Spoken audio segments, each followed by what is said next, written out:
다가구 주택과 원룸 주택의 임대 운영을 할 때 학교 인근이나 또는 공단 근처 중에서 어디가 더 좋을까요? 또 분양형 호텔과 미군 렌탈 주택 중에서 어떤 게 더 수익성이 좋을까요? 결국 수익형 부동산 아주 대표적인 이제 상품인 것 같은데 이거에 대한 질문이 되겠습니다. 이거 어떻게 권 대표님이 한번 그 다가구 원룸에 대한 부분들 이제 학교 지역에 좋느냐 아니면은 뭐 공단 근처 이쪽이 좋느냐. 근데 요즘 트렌드는 사실 직주 근접이에요. 직주 근접에 대한 인기가 좋은데 단순히 이 부분으로만 표현하기에는 이제 질문 부분들이 혹시 오셨는지 모르겠지만 리스크가 있습니다. 이 두 지역에 대한 부분들 중에 다른 요소를 고려하지 않으면, 예를 들면 거제 같은 경우에 원룸하고 임대 몇 년 전만 하더라도 원룸이나 임대주택에 대한 수요들이 굉장히 많았어요. 그래서 짓기만 하면 단기간에 팔리고 임대가 다 맞춰지고 직주 근접이니까요. 근데 조선산업이 아까 우리 신교원 교수님 경제 상황에 대한 부분들을 말씀을 해주셨는데 정확합니다. 조선산업이 힘들어지니까 거기가 공실이 굉장히 많이 생겨요. 그래갖고 뒤늦게 들어가신 분들은 땅 사서 원룸 다가구 임대사업 하려고 했는데 이제 저희들 표현으로 물린 거죠. 분양도 안 되고 임대도 안 맞고. 그렇기 때문에 뭐 학교도 마찬가지입니다. 뭐 서울이나 이런 데는 괜찮지만 지방 같은 데 가면 방학 때 또 공실이 생기는 부분들이 있어요. 수요에 대한 부분들. 수요 부분들이 학생들 같은 경우가 이제 뭐 서울로 집이 있는 친구들은 올라가 버리면 길잖아요. 방학이 대학교는 또.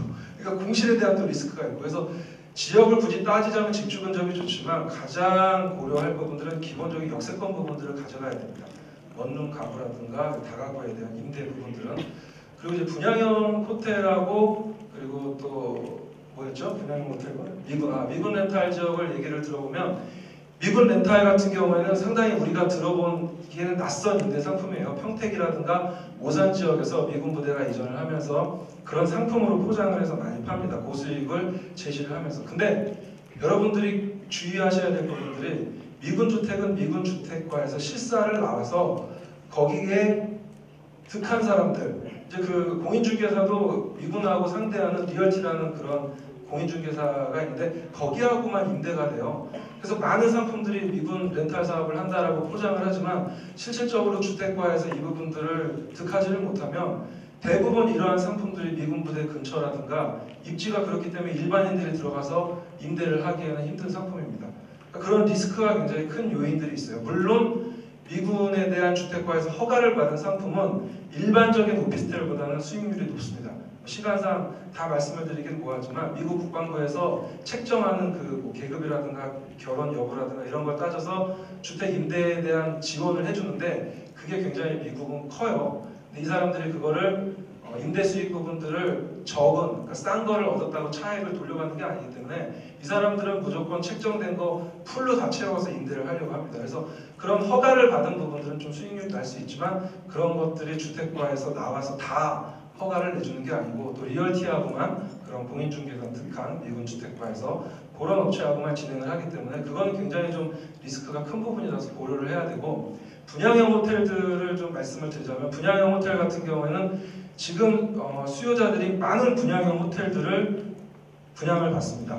호텔이 주는 어떤 부동산의 특징은 프라이드적인 요소도 있습니다. 강남 그 꼬마 빌딩 같은 경우가 4, 50억 정도 되는 분들이 수익률 가지고 보유를 하고 있는 게 아닙니다. 아, 내가 강남에 빌딩 하나 가지고 있어. 이런 프라이드. 얼마 전에 우리가 이제 마케팅 진행할 때요. 상호 부분이 있으니까 이제 상호를 노출을 못하지만 예를 들면 초밥천국 같은 그런 매장 아시죠? 어떤 매장인지 실제적으로 얘기를 표현을 하면 상표 부분들이 있으니까.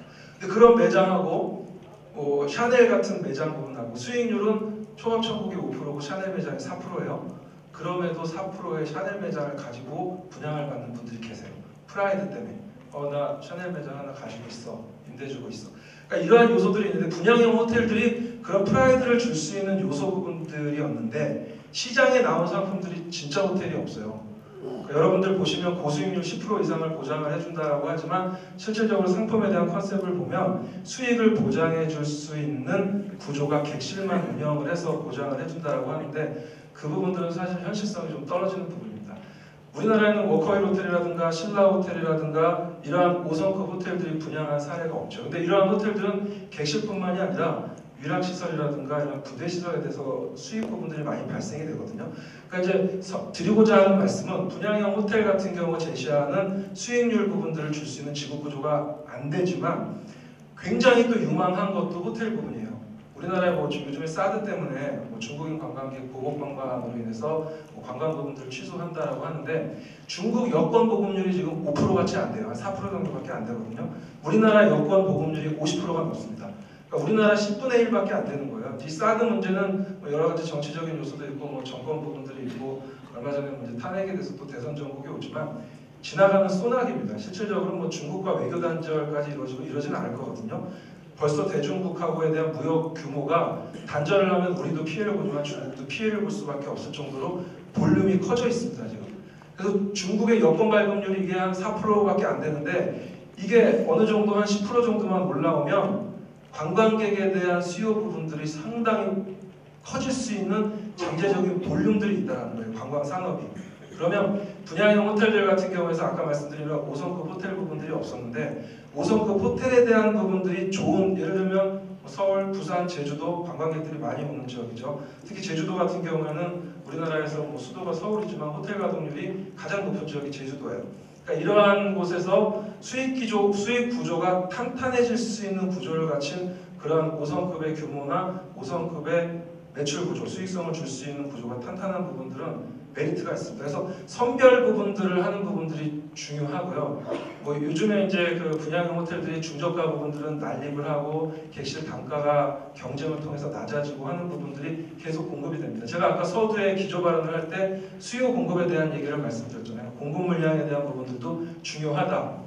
그러니까 그러한 상품들은 호텔이기는 하지만 공급이 많아서 사실은 발품을 팔아서 선별을 하고 공급이 없었던 뭐 신라호텔이나 뭐 워커힐 호텔이나 이런 사이즈 규모의 5성급 호텔들이 관광객이 많이 오는 중심 입지에 들어온다라고 하면 그러한 부분들은 굉장히 신뢰성이라든가 수익을 보장할 수 있는 요소들이 있습니다.